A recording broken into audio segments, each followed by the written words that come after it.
around about a week ago, Banggood contacted me and asked me if there was anything that I would like to review on their website, and I've been looking at this 80cc bicycle engine kit for some time now, and I asked them if I could review it, and they said yeah, sure, go ahead.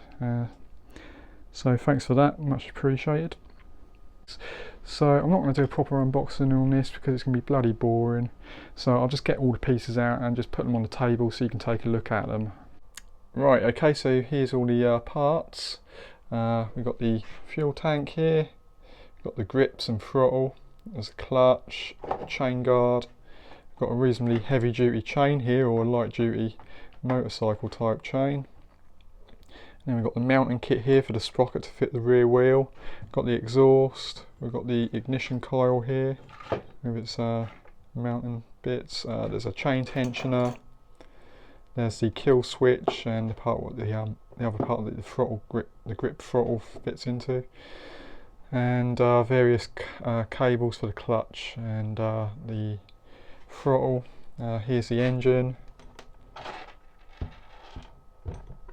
and here's the carburetor, and just some various mounting bits to mount the engine. So let's get to installing this kit. This is the bike that I'm going to be using, and you need to have a bicycle with a distance from the bottom tube here, the bottom bracket, to the top tube of at least the minimum of around about 34 centimeters.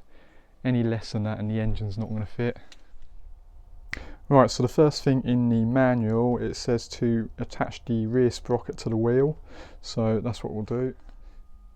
Right, so with these rubber rings here, you need to cut one of them because that one's going to go on the inside and it needs to go around the hub, and then obviously this one goes on the outside, which then protects the spokes, and then we'll be using the sprocket on top of that, and then the bolts go through this way, so the head's on the outside, and then we'll put the nuts on the other side and the other brackets. So first off, you put the bolt through,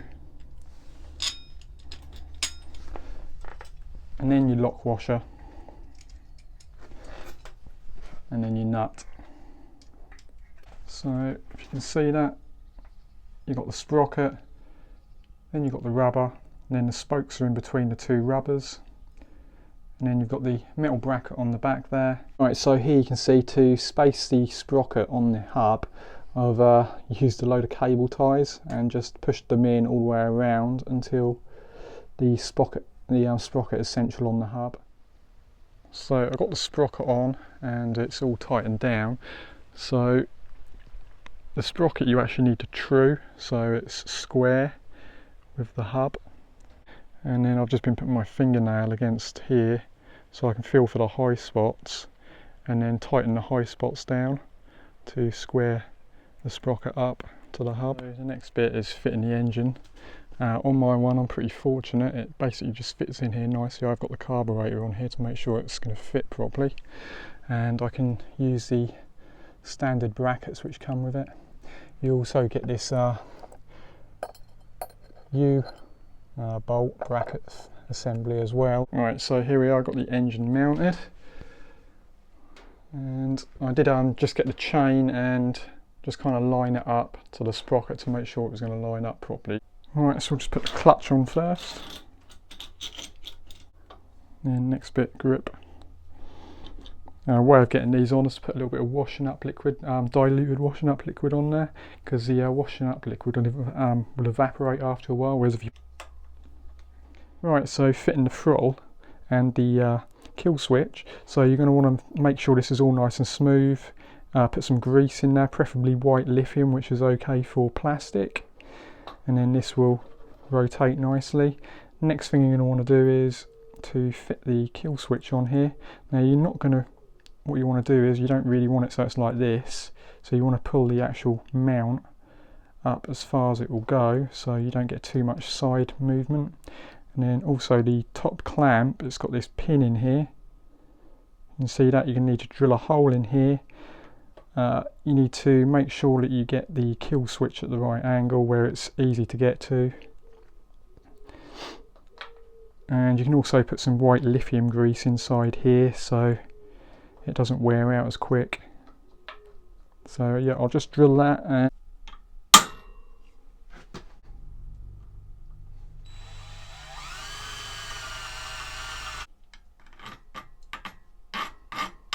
so you have to install the throttle cable before you actually install the throttle mount here. So you need to wind this in and tighten this nut up against the plastic, so hopefully it won't move. And then obviously the throttle adjuster is here to adjust the throttle cable. Alright, so I've got the throttle cable pulled through. So what you're going to want to do is to put the end of the throttle cable into throttle and just pull it around and then fit it onto the bike. Okay, so here you can see I've got the kill switch and the throttle on here. When you twist it downwards it should pull in. Alright, to install the clutch cable, just pull the lever back, fit the end of the cable into the little barrel shape there, and then just pull the cable through, line the slots up at the front.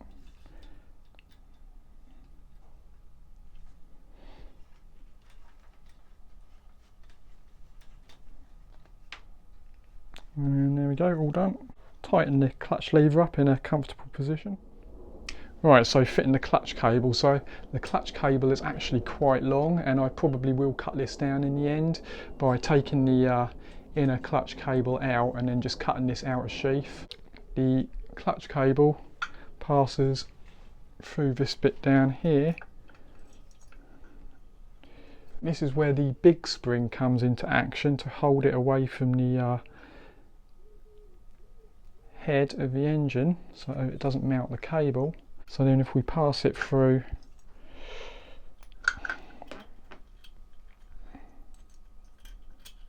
here like this, and then I'm pretty sure this is what the small spring is for, that goes over the cable, and that acts as the return for the clutch, and then the cable passes through this lever. So how tight we need this, I'm not sure at the moment, but I'm just going to we can adjust this later. Just going to kind of give it a little bit of tension with the clutch lever out. Just going to clamp that there and tighten this screw down to clamp the clutch cable. Yeah. Okay, so the next thing to do is the petrol tank. Now the best thing for the petrol tank is to put a couple of layers of rubber inner tube in between here and the frame itself, because if not you're going to get stress cracks in the bottom of the fuel tank from the vibrations from the engine.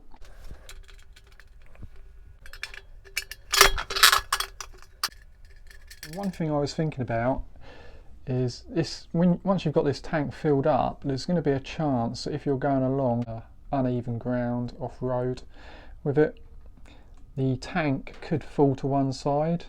So to prevent that, you could actually drill straight up through either one of these brackets and then put a self-tapping screw in, and that would also mean that you'd be able to loosen off on these bolts here, which go, these are threaded rods here, which go straight into the bottom of the tank. So now I'm just going to install the fuel shut-off valve. What I'm going to actually do is, it's got a rubber gasket on here, but I'm actually going to wrap some plumber's tape around there, some PTFE tape, to make sure it's definitely not going to leak. So now I'm going to install the ignition coil. I put a little bit of double-sided stick tape underneath this just to mount it to the frame, and then I'm going to actually zip tie it, because in the manual it says that these lugs on the side here snap quite easily.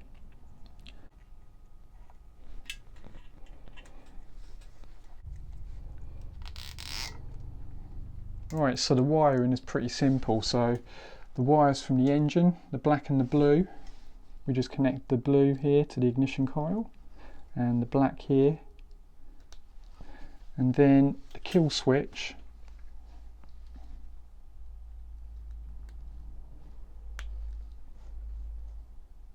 into those two sockets.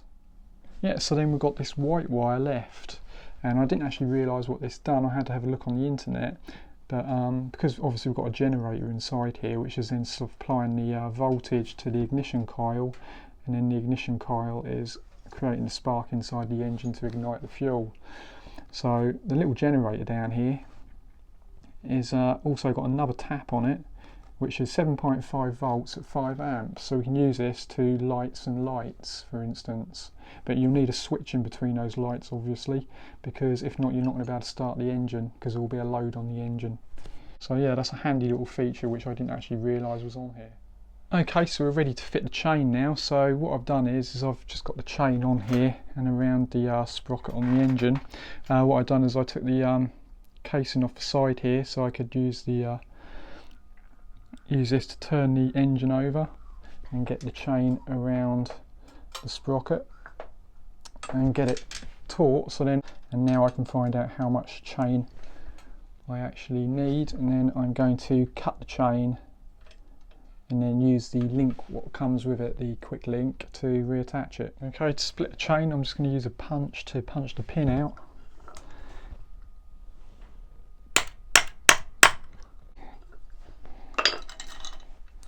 And I've got the quick connect link in there.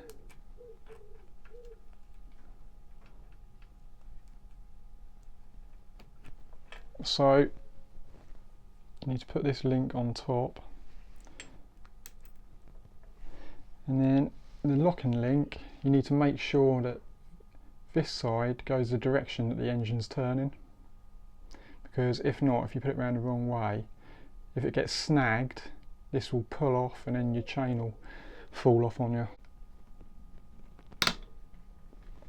And there we go, that's the chain done. You can see I've got the chain tensioner installed, and in the book it says to set this reasonably far back, so when you initially set it up, the pulley's at the bottom of this adjuster, so that means then when the chain stretches you're able to move this up and take the slack out of the chain.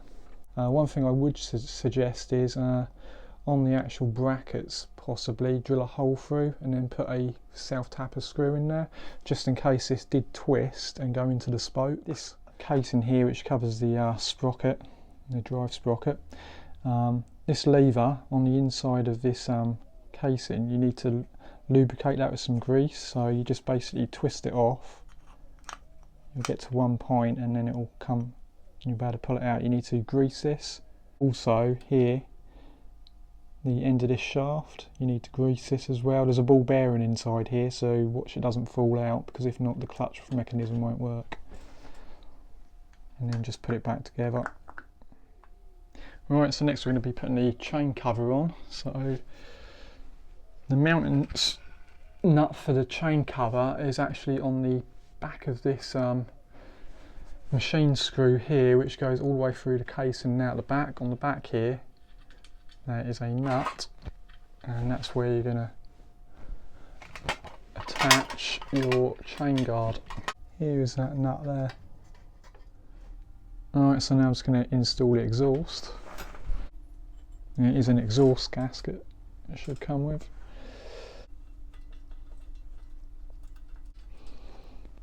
Just put the fuel pipe on here. So we need to cut this.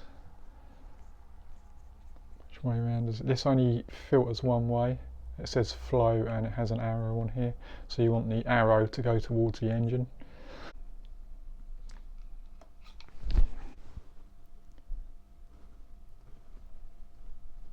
Put the other bit on the carburetor.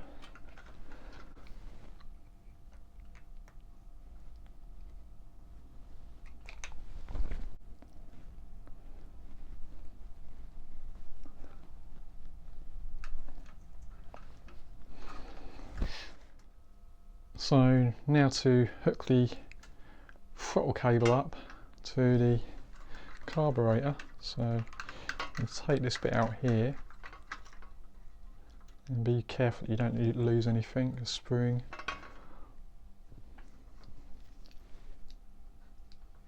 Or the needle. This might be better to do it actually off. Make sure you don't bend that needle as well, because if not it's going to be useless. So the way this is assembled, you've got the needle that goes in first, and you've got to line it up with this slot in the side, and then there's this little washer which goes on top. Drop that in and line it up. Now if you get the throttle cable, slide through.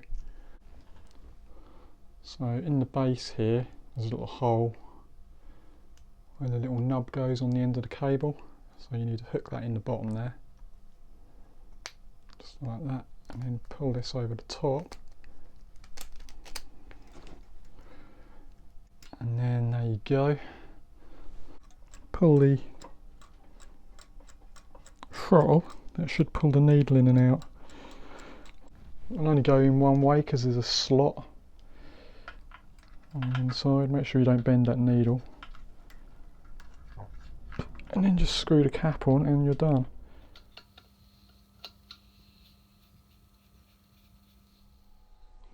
Right, so for the 2-stroke fuel mix, in the manual it says 16:1 for the braking period.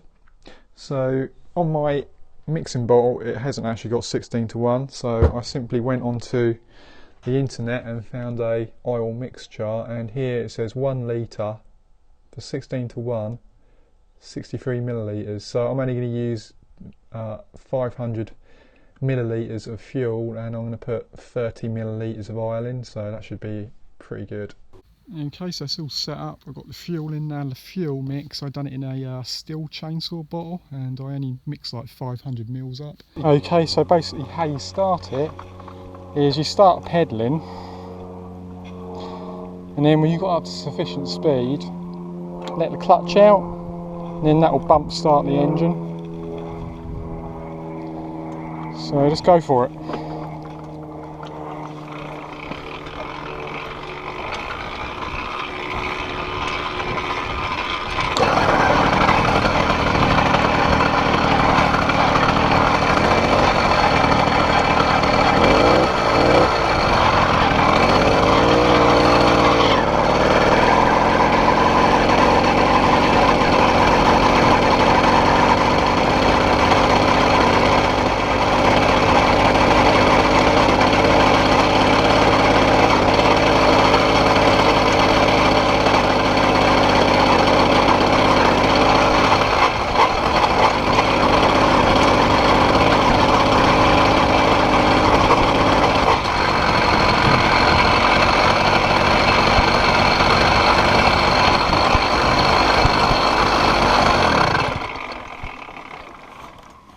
So when you start it, start pedalling, let the clutch out, and then that will start the engine. And then once it's started, bring the clutch back in, and then leave it to warm up for a couple of minutes. And then you should be ready to go. And then when you're ready to go,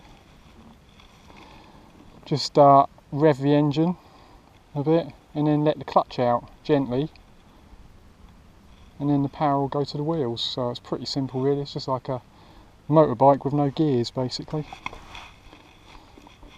So I'll just do that again just to show you.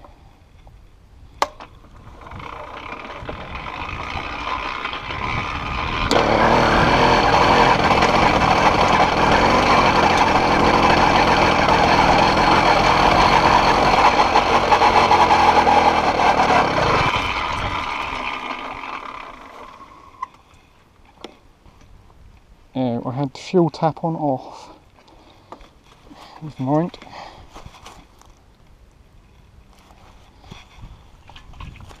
Go back up again.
it's that easy.